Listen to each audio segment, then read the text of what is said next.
ఎవరి గోత్రం చెప్పుకోండి, ఒకరు చెప్పుకోండి. సహకుటుంబానం క్షేమస్థైర్య చెప్పడం మమ కుటుంబానం క్షేమ స్థైర్య ధైర్య విజయ అభయ ఆయు ఆరోగ్య ఐశ్వర్యాభివృద్ధి. డాబాగడం సమీపంలోని జీవీఎంసీ 33వ వార్డులో కొలువై ఉన్న నీలమ్మ వేప చెట్టు అమ్మవారి దీక్షా మహోత్సవాలు ప్రారంభమయ్యాయి.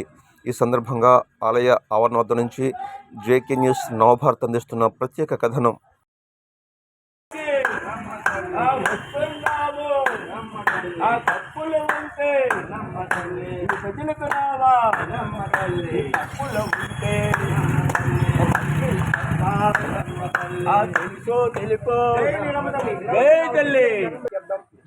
మమ గృహేణ అష్టలక్ష్మి శ్రీనివాస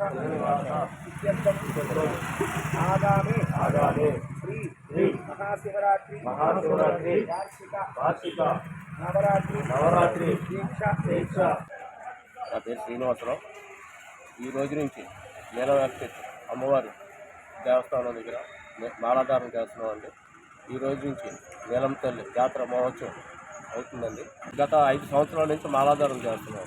ఫస్ట్ 3 నుంచి స్టార్ట్ అయ్యాయి. ఈ రోజు 15 మంది వరకు అమ్మవారి గుడి దగ్గర మాలాధారం తీసుకుంటామండి.